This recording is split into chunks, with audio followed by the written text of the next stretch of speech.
Special thanks to Horizon Therapeutics for sponsoring the Special Fathers Network Dad to Dad podcast, working tirelessly to research, develop, and bring forward medicines for people living with rare and rheumatic diseases. Discover more about Horizon Therapeutics' mission at horizontherapeutics.com. In particular times, I mentioned when Molly was so sick, that was an important piece. The place is very spiritual, and whether you're Jewish or Muslim or Catholic or Lutheran, whatever you are, there's a spiritual sense when you're there. You feel it, it's strong, it's powerful, and it governs what goes on there, and I think in a really positive way. Everybody's happy. You go there and you say, I just feel better. I just feel a better sense of myself and life, and it's really a magical place for that. That's our guest this week, Bob Bourke, speaking of his positive impressions of Misericordia in Chicago, offering a community of care for people with disabilities. Bob Bourke is a retired banker and a board advisor at Misericordia. He's also the father of 4 children, including Molly, who has Down syndrome. We'll hear Bob's story and how the apple of his eye, Molly, lights up every room she enters. That's all in this week's Special Fathers Network Dad to Dad podcast. Now say hello to the founder of the Special Fathers Network and host of the Dad to Dad podcast, David Hirsch. Hi, and thanks for listening to the Special Fathers Network Dad to Dad podcast, presented by the Special Fathers Network, a Dad to Dad mentoring program for fathers raising children with special needs. The Special Fathers Network Mastermind Group Experience is the most comprehensive program the 21st Century Dads Foundation offers. Dads raising children with special needs meet virtually on a weekly basis and form meaningful relationships while sharing weekly wins, discussing books, and sharing heartfelt challenges. One of the highlights of the year is attending an in-person weekend retreat. We're launching 10 new SFN mastermind groups in January 2024 with 10 dads per group. That means we're only looking for 10 like-minded dads in each of the following locations: Anchorage, Alaska, Bellevue, Nebraska, Chicago, Illinois, Denver, Colorado, Georgetown, Grand Cayman, Houston, Texas, Indianapolis, Indiana, London, England, Nashville, Tennessee, and Reykjavik, Iceland. If you're a dad raising a child with special needs in one of these cities, we hope you'll join the local SFN Mastermind Group and make the investment to become the best version of yourself. For more information, please see the show notes or simply go to 21stcenturydads.org. Now let's hear this heartwarming conversation between Bob Bourke and David Hirsch. I'm thrilled to be talking today with Bob Bourke of Evanston, Illinois, who's a retired banker who is also a director and board of advisor member at Misericordia and father of 4, including a daughter with Down syndrome. Bob, thank you for taking the time to do a podcast interview for the Special Fathers Network. My pleasure. You and your wife, Peggy, have been married for 44 years and are the proud parents of 3 boys, Bo, 40, Matt, 36, and Nick, 32, as well as daughter Molly, 38, who has Down syndrome. Let's start with some background. Where did you grow up? Tell me something about your family. I grew up in a suburb of Detroit. Royal Oak is the name. I was the oldest of 3 boys, had 2 great parents. We had a very normal existence, very middle-class family. My dad was a school principal in Detroit. My mom was a stay-at-home mom. And we did things, the normal kinds of things that people did in that age. So I had a great experience growing up in the city of Royal Oak, and nothing major sticks out. We were a pretty plain vanilla family.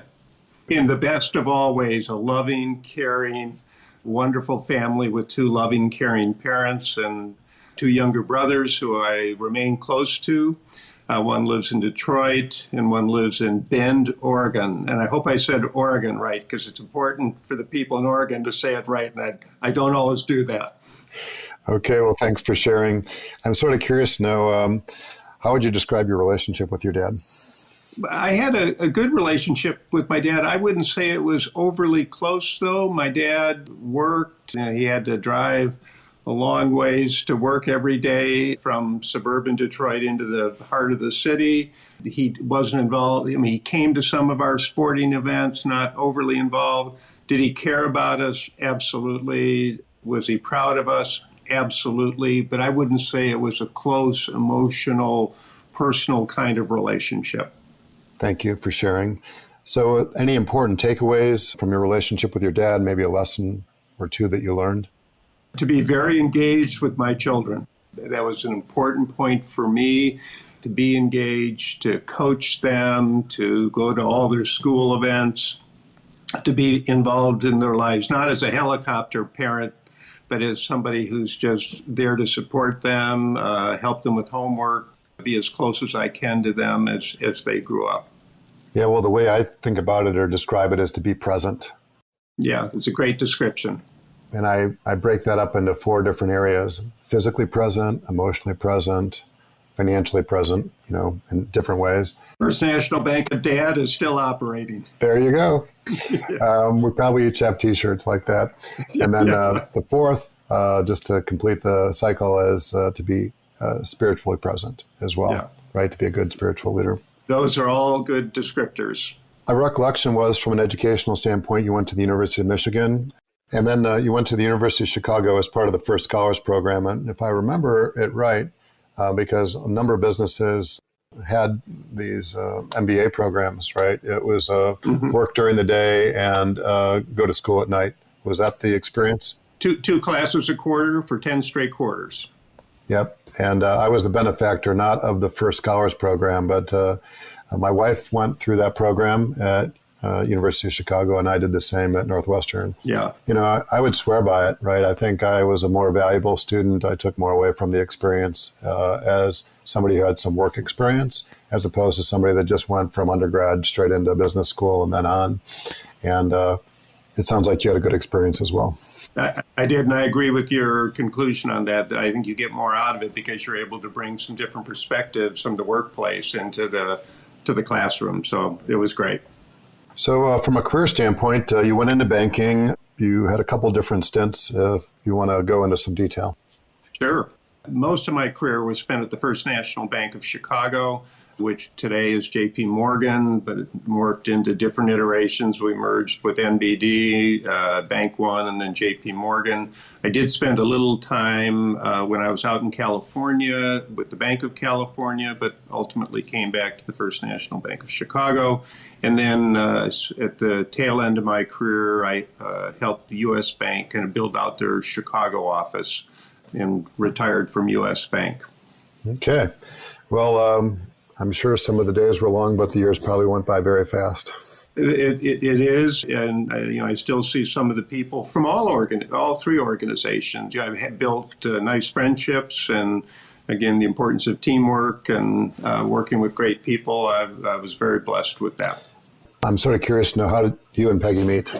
We met in California, Los Angeles. I was out there with First Chicago at the time, and she had moved out there originally to San Francisco, but ultimately to LA, and we were both invited to a dinner party of a mutual friend, and we met there. And I would say that I was way more interested in her at the time than she was in me. It took some hard work to ultimately get her to see that we could be good together, and that's 44 plus years ago, and we've had a great life. It sounds like there was some salesmanship involved. There was huge salesmanship involved.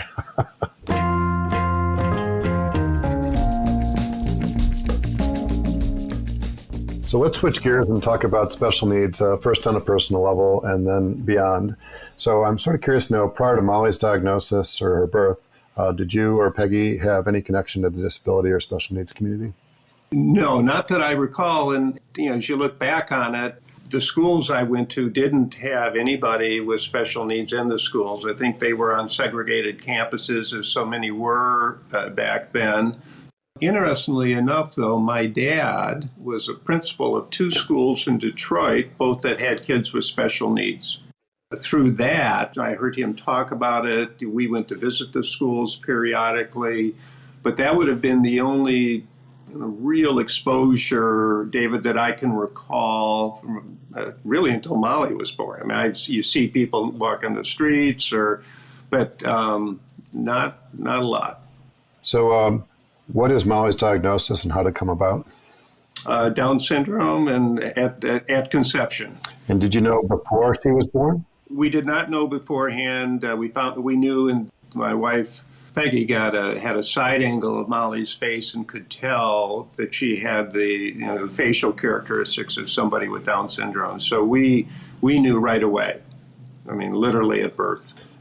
It wasn't confirmed until they did the genetic testing, but our pediatrician, in a very powerful moment, brought Molly in and said, "This is your daughter. It's my professional opinion. She has Down syndrome. We can't confirm it until we do the genetic testing." And, it proved out to be the case, obviously. And you move forward from there. So what was the immediate reaction, or what advice were you getting initially? Well, it's devastating, right? That moment in the delivery room when you're expecting, to have your new child, in this case a daughter, and you find out that she has Down syndrome, it was devastating. The people, the nurses and the doctor who is there, and I won't name him, just basically washed his hands of this situation, kind of got out of the delivery room, and we didn't see him again while we were in the hospital. This is Evanston Hospital. The nurses were great. They got us into a private room, and we started to make some phone calls to family members. The first phone call we made was to Peg's father, who was at the time dean of the medical school at the University of Virginia. Very accomplished guy, wonderful guy. So we told him what had just happened. Molly was born. She has Down syndrome, and his first reaction was, "Well, don't bring her in the room. Don't bond with her. You got to move on with your lives." First phone call. Oh, my God. You're already feeling bad, and that happened. And, we called others, and we got very different reactions, obviously. And, we ended up we're part of a family that's loving and nurturing. And Peg's father became a big fan of Molly's and had a great relationship with her. But that was the very first phone call. When you're so raw and you're dealing with the devastation of that birth. The next day, a woman from the National Association for Down Syndrome who came into our room, Deborah Shears is her name. So her oldest daughter has Down syndrome, and she was a parent volunteer that comes in and meets with new families, and she was wonderful. And she really gave us a sense of hope. She had talked about what we can do and where we can go with things. And so the first day was really rough. She began to set a tone for us that was great. And she, as it turns out, has a child at Misericordia with Molly, and she's remained a close friend. And, I love to tell the story of her helping out and what she did for us, because she was a lifesaver.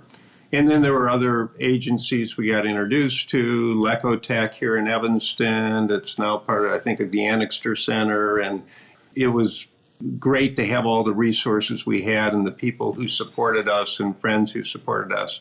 But it was hard. And the one piece of advice that we got at the time, and I think this has changed over time, but at that time was don't look forward. Live in the moment, don't look forward.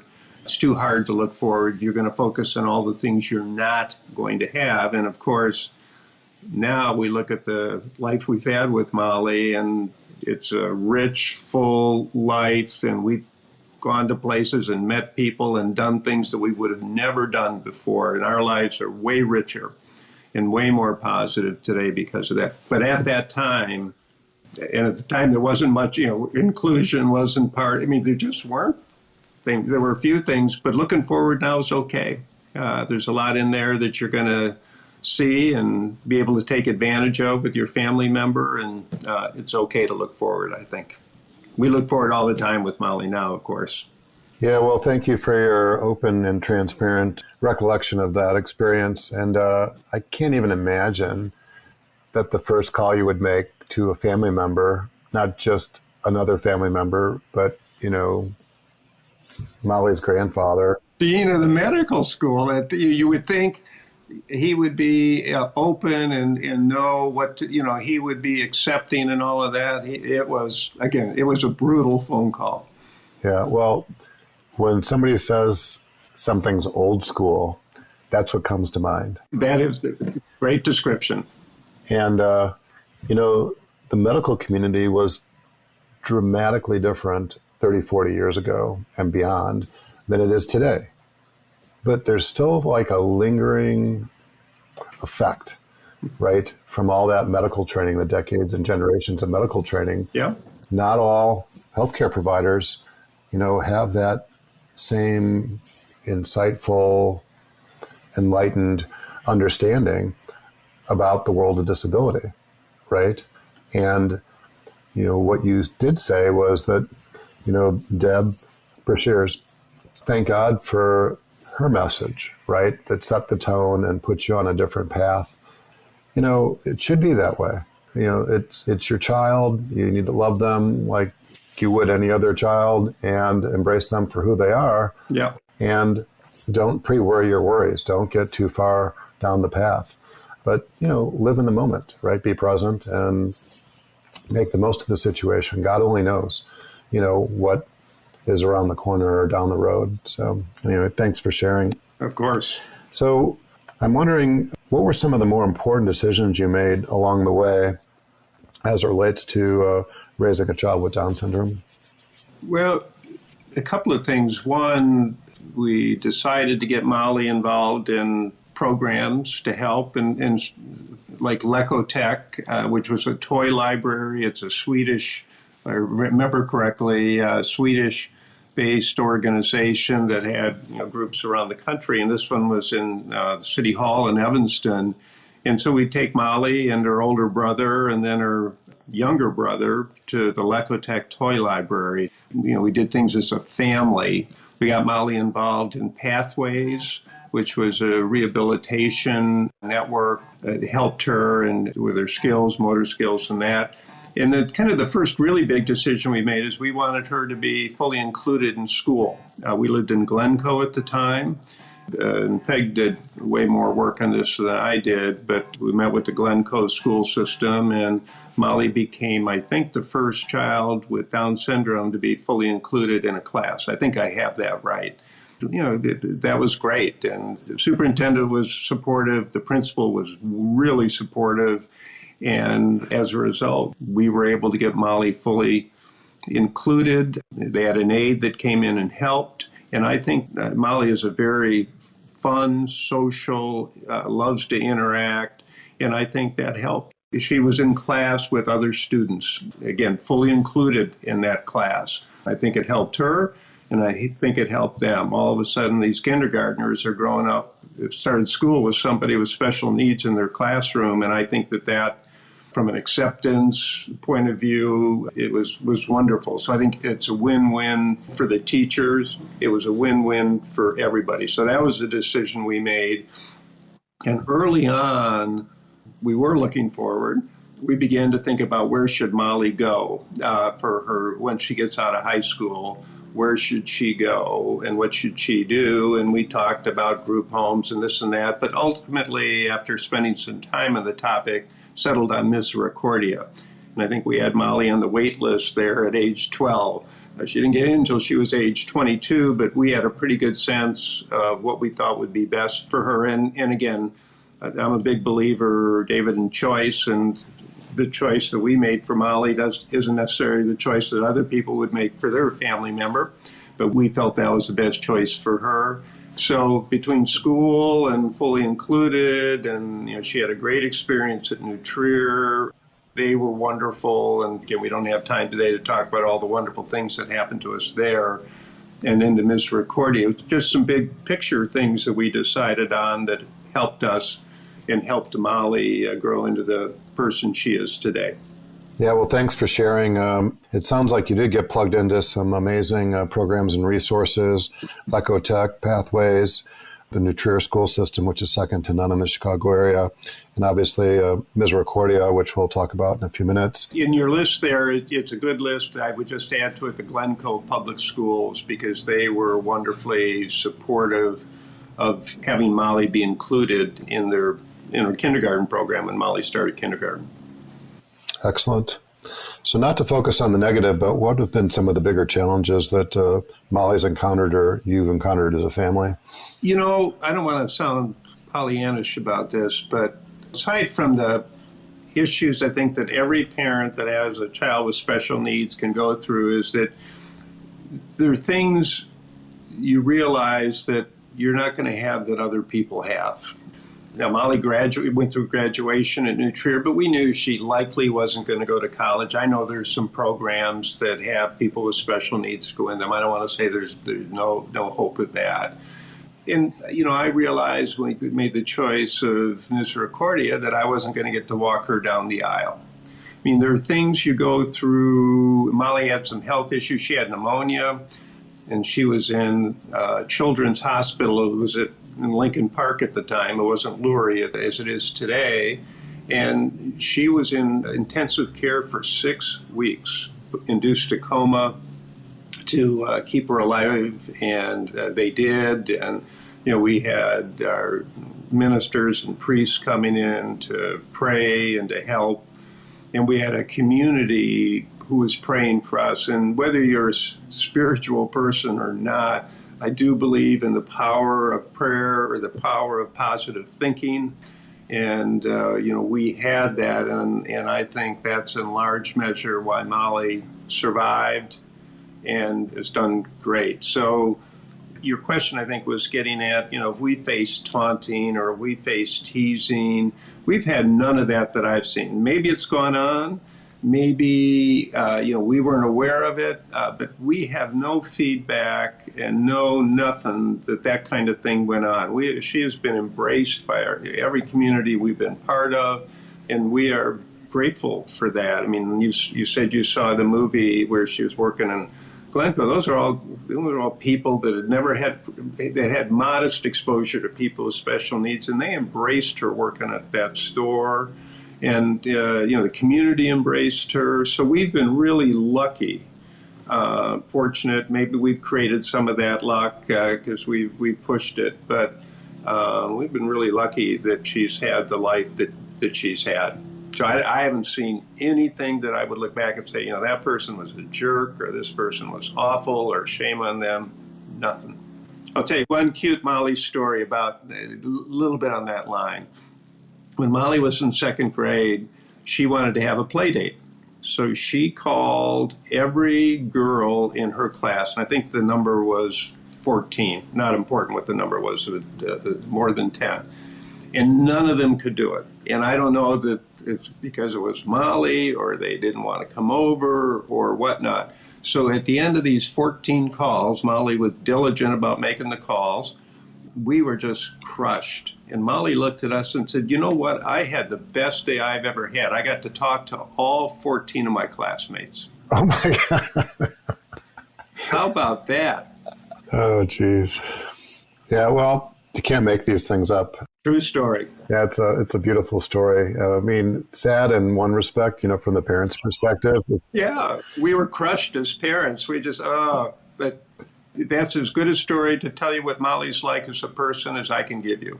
That's how she approaches life. She loves everybody. She's happy and grateful for all she has. I'm getting ahead of the story now, so I'll stop. But that's a great story about her and who she is. Yeah, well, I don't know if it's going to lead to this, but that's like sales training. Yeah, you're right. Yeah. Right? To get like 14 rejections in a row. Right. And, to think, oh, life's still good, right? Yeah. I'm not deterred from making the next call. Yeah. Well, it reminds me, and I don't want to digress too much into our business experience, but it was the day after Thanksgiving, 1984. I took the day off of work, and I went to 13 different brokerage firms because I decided I was going to leave public accounting. And I was not able to meet with any of the branch managers, only secretaries. And I dropped off my resume because you could do it back then. And the very first of the 13 rejection letters, remember this is a Friday, the very first of the 13 rejection letters was in my mailbox in the western suburbs on Saturday morning. And it was a very humbling experience during the course of the next week to get the other 12 rejection letters and think, now what am I going to do? Yeah. I literally, figured out the top 13 opportunities and they all said no to me. Anyway, I was able to resurrect a couple of them and, not look back. But that's the idea that came to mind was that Molly's going through sales training, right? That it's preparing her for, something else in life. But didn't deter her one iota. Yeah. We'll be back with more of the conversation on the Special Fathers Network Dad to Dad podcast in just a few moments. But first, this quick message. Please help 21st century dads gather research on families raising children with special needs by having them complete the Special Fathers Network Early Intervention Parents Survey. A link to the survey can be found in the show notes. As a token of our appreciation, each person, mom or dad, who completes the survey will receive a Great Dad coin. Thank you. Now, back to the conversation. So I'm sort of curious to know what impact Molly's situation's had on her siblings, your marriage, or the extended family for that matter. Well, to me, it's all positive. The siblings, I think they're all more sensitive, more caring, more understanding, more accepting of people with special needs. They've been around it their whole lives, much like the classroom situation I talked about. They're great. They've each married wonderful people, and I think Molly's loved having 3 sisters now, sister-in-laws, and they've embraced her as a sister-in-law and are involved in her life. And now we have 5 grandchildren, and they all get to know Molly, and this is normal to them, having a family member with special needs. So I think that's all great. I think for me, in a work sense, I think it changed me as a manager. I think I was always a pretty welcoming and positive manager, but I think I understood what acceptance meant a little bit more, and I think I understood trying to look for people's strengths and benefits. I think I became more in tune with those things because of Molly. I think I became a better manager because of Molly and what she taught me. And in terms of our marriage, I think the statistics are high that marriages don't survive a child with special needs. And clearly there are stresses that come with it. I think for Peg, having a daughter that I can't walk her down the aisle, and Peg can't do things that moms and daughters would get to do. So I think there are stresses that come with that, but I think we really work hard at communicating and talking about it. And, I think we both agree that we're better today as a couple. We're better today as a family because of what Molly's brought into our lives. Different, for sure, than it might have been otherwise, but I think way better. And how about the extended family? Same. I have a brother who's married but no children, who lives in the one in Bend that we were talking about. I won't pronounce the state again for fear of pronouncing it incorrectly. He calls Molly every day. They communicate. This is a guy he can be pretty prickly at times. He would call himself an eccentric, but he and Molly call each other every day. And I think that it's brought out a side of him that I don't think many people get to see. And he's very generous with his pocketbook to Misericordia, but when he writes the checks, I thank him. But I also say, what's more valuable is the friendship you've built with your niece. My other brother, I think he's not as close to Molly, but to some and then aunts and uncles and cousins all love Molly. Molly flies to see an aunt in Maine, flies to see a cousin who lives in Austin, Texas. So they have all welcomed her, have been great. And like everybody else, it's kind of a theme of the story. We're better people because of what she does, and she's taught us all a lot. Yeah, well, thanks for sharing. I love that touching story about your brother in Bend, Oregon, being in constant contact, literally. Daily, sometimes 2 or 3 times a day. And I would have never guessed it. It started out, Molly, I used to take, when Molly worked up in Glencoe, I used to go up and have lunch with her every Friday, and then we would drive back to Misericordia. And we started out calling Uncle Dave that Friday in the car going back. From that, and that was probably 6 or 7 years ago, it's blossomed into this daily and sometimes multiple times a day phone relationship. The conversation is exactly the same every time. Literally, same questions, same everything. Molly doesn't tire of it. And Dave, you would think it was the first time they were talking about these things. It's really quite cute. I love that. Thank you.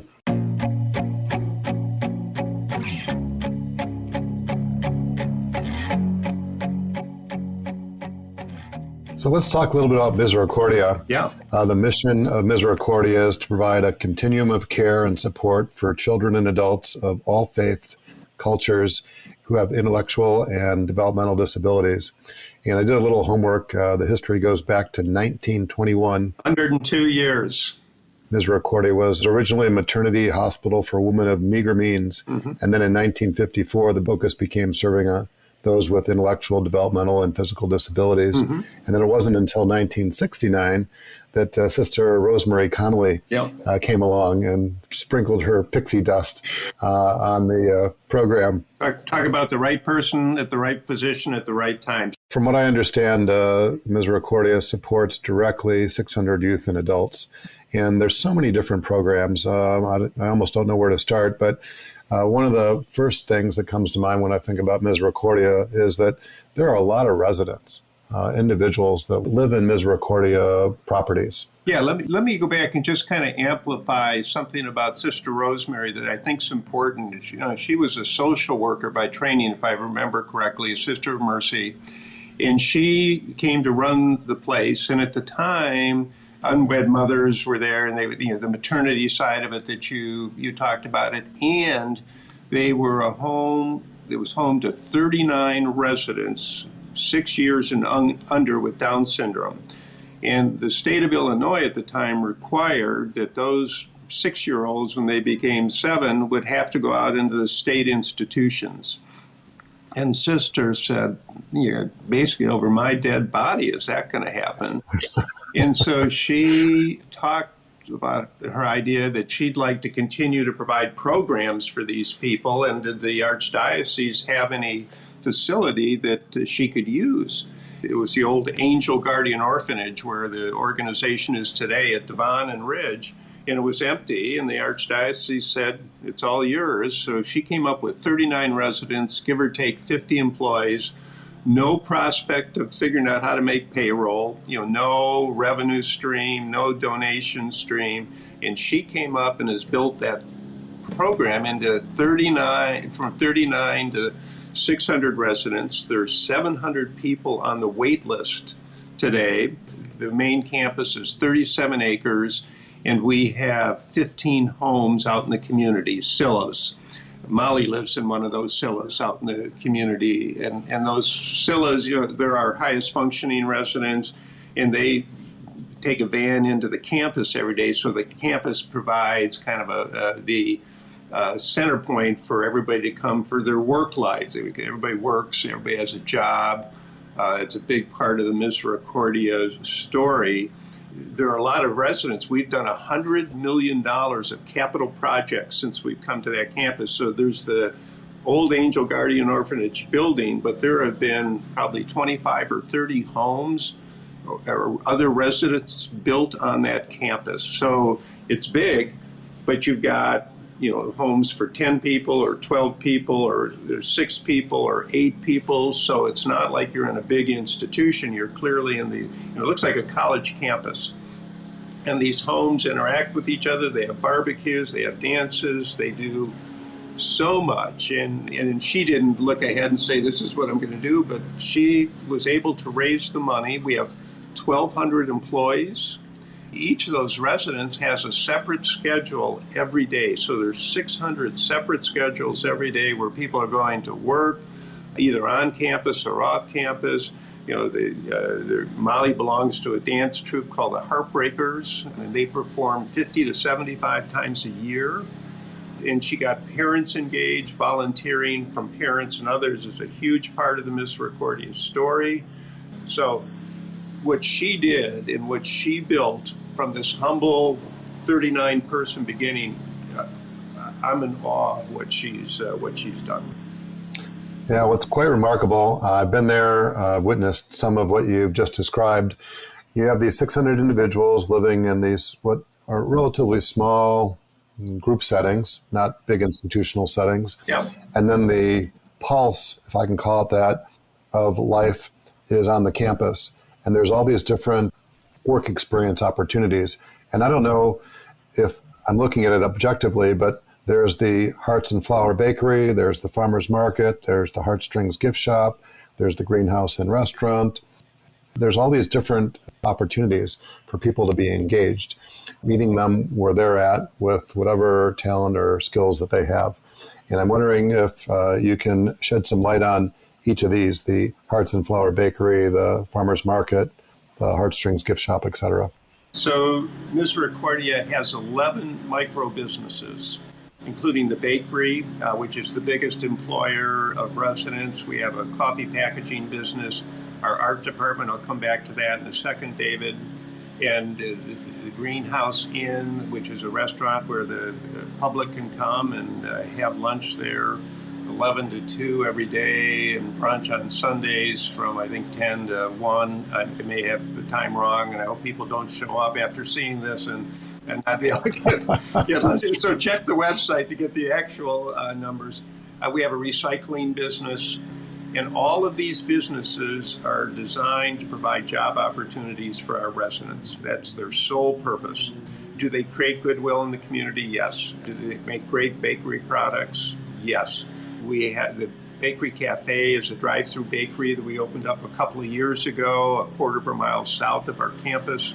The Hearts and Flowers Bakery is up in Glenview. Residents are driven up there every day and work there along with volunteers, and we sell Misericordia baked goods. You can get a sandwich there, you can get a cup of coffee there. So these businesses are great. They make revenue, they don't generate a profit, but they do provide a work opportunity for our residents. And Molly works, she's in the art department, she does recycling, and she works at a restaurant in Chicago called the Candlelight. Every Monday night they call it Molly Monday. She loves going there. She takes a bus in the summer, they drive her there in the winter just because it's dark and it's on Western Avenue in the north part of Chicago. She loves being part of a team. She likes working hard. She likes doing her job well. She likes getting a paycheck. She's no different than the rest of us who go in and like all of those different things about working. She loves it, and so do all the other residents. 70 residents a week work in our bakery.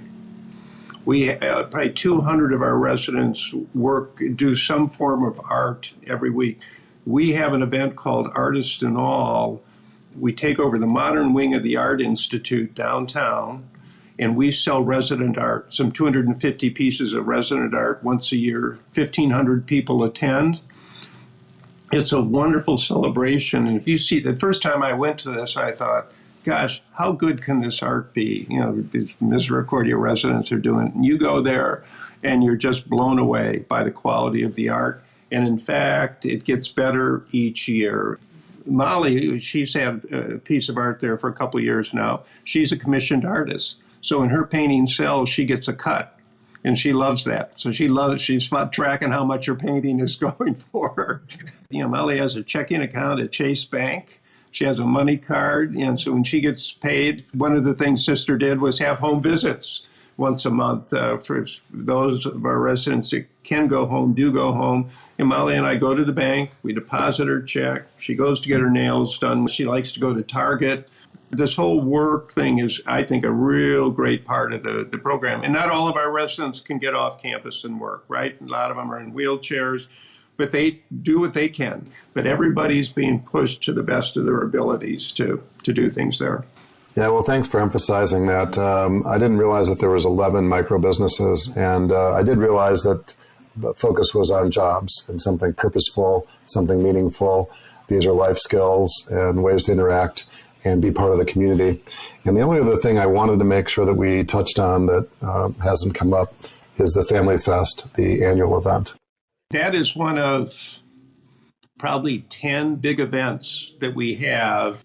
In a typical year, we'll have 10,000 people come to campus, and we have a big tent where there's shows. Molly would perform with the Heartbreakers. We have a singing group called the Heart Singers. There's a children's part of it. There's food, but it's a way to get people to our campus and celebrate being at Misericordia. Our residents are all mingling and going around. It's really a nice day of celebration. All done basically by volunteers, family members. Hundreds of volunteers. Very impressive. Thank you. So I'm wondering what role spirituality has played on your journey. Well, as I mentioned to you, it's been an important part of the journey. In particular times, I mentioned when Molly was so sick, that was an important piece of prayer and all of that. The place is very spiritual, and whether you're Jewish or Muslim or Catholic or Lutheran, whatever you are, there's a spiritual sense when you're there. You feel it, it's strong, it's powerful, and it governs what goes on there, and I think in a really positive way. Everybody's happy. You go there and at the end of the day, you leave and you say, and I've volunteered there a lot, you say, I just feel better. I just feel a better sense of myself and life, and it's really a magical place for that. So the spiritual nature of it, no matter what your faith, is really powerful and an important part of the story. Yeah, well, I can vouch for what you're referring to. I would describe it as like the vibe or the energy that is there. And, what other explanation could you have other than it's like God ordained? Yeah, it's quite remarkable. And to have Sister come along at the time she did and be as stubborn as she was in a good way about wanting to provide the right kind of life for these 39 residents and what it's grown to is quite a story. Thinking about advice now, and I'm wondering what advice you can share with parents, specifically dads. The advice I would give is don't shy away from it. Admit that it may not have been the life you wanted, that it may not have been the journey you expected. I think the phrase is, I got in a plane and thought I was going to Paris, but I ended up in Amsterdam. Embrace what you've been given. Don't be afraid to reach out. Don't be afraid to talk about it. Don't be afraid to express your feelings. One of the things when families are coming to Misericordia that I mentioned to them, and I didn't appreciate this, David, when it started, is that you're in a community of people that have gone through a similar life experience to you. Everyone's a little different. Every family story is a little different, but ultimately you're dealing with some kind of loss over which your dreams had been. And being in that community and knowing that people understand how you feel and what you're going through has been a really powerful thing for me. And you don't have to be at Misericordia to feel that. You can go to other organizations, but take advantage of what's out there. Don't be afraid to ask for help. Don't be afraid to express your emotion. It's okay to feel bad about it at times. It's okay to admit that it's not exactly perfect. But move ahead, be present, to use your phrase, which is great, and make the most out of this opportunity that's been given to you. Make the most of it. It's a hand you're dealt, and you got, like you would do with any of your other children, make the most of it. Words of wisdom. Thank you for sharing. So why is it that you've agreed to be a mentor father as part of the Special Fathers Network? Well, you suggested to me, David, that there are a lot of people that watch this. There are a lot of people that can benefit from it. We talked about benefits that my family has received, whether it's me as in a professional context or work context or when Molly was born. And if I can give back, I'm happy to give back to the community and help out in any way I can. We're all in this together, right? Ultimately, we're all in this together. And if we can't help each other, that'd be way too bad. Well, we're thrilled to have you. Thank you for being part of the group. Yeah. Is there anything else you'd like to say before we wrap up? No, I think we covered a lot of ground today. So thank you, and thanks for keeping at me to do this. So much appreciated. I enjoyed it. Let's give a special shout out to Sister Rosemary Connolly and the staff at Misericordia for helping connect us. Yeah, that is great. If somebody wants to learn about Misericordia or contact you, what's the best way to do so? I'm happy to give you my phone number and happy to give you my email. My phone number, and this is not a Misericordia either. I'm a volunteer at Mis, and I'm not there all the time. And I think it's easier to reach me on my cell phone, which is 312-209-4890. And I text if that's easier for people. And my email is, and this is all one word, my name, Robert, middle initial R, Bourke, Bourke. So Robert R. Bourke at yahoo.com. I'll be sure to include that in the show notes so it'll make it as easy as possible for somebody to follow up with you. Be great. Thank you for your time and many insights. As a reminder, Bob is just one of the dads who's part of the Special Fathers Network, a mentoring program for fathers raising a child with special needs. If you'd like to be a mentor father or are seeking advice from a mentor father with a similar situation to your own, please go to 21stcenturydads.org Thank you for listening to the latest episode of the Special Fathers Network Dad to Dad podcast. I hope you enjoyed the conversation as much as I did. As you probably know, the 21st Century Dads Foundation is a 501c3 not-for-profit organization, which means we need your help to keep our content free to all concerned. Would you please consider making a tax-deductible contribution? I would really appreciate your support. Bob, thanks again. It's been my pleasure. Thanks, David. And thank you for listening to the Special Fathers Network Dad to Dad podcast. The Special Fathers Network is a dad-to-dad mentoring program for fathers raising children with special needs. Through our personalized matching process, new fathers with special needs children match up with mentor fathers in a similar situation. It's a great way for dads to support other dads. To find out more, go to 21stcenturydads.org. And if you're a dad looking for help or would like to offer help, we would be honored to have you join our closed Facebook group. Please go to facebook.com/groups and search Dad to Dad. Lastly, we're always looking to share interesting stories. If you'd like to share your story or know of a compelling story, please send an email to david@21stcenturydads.org. The Special Fathers Network Dad to Dad podcast was produced by me, Tom Couch. Thanks again to Horizon Therapeutics, who believe that science and compassion must work together to transform lives. That's why they work tirelessly to research, develop, and bring forward medicines for people living with rare and rheumatic diseases. Discover more about Horizon Therapeutics at horizontherapeutics.com.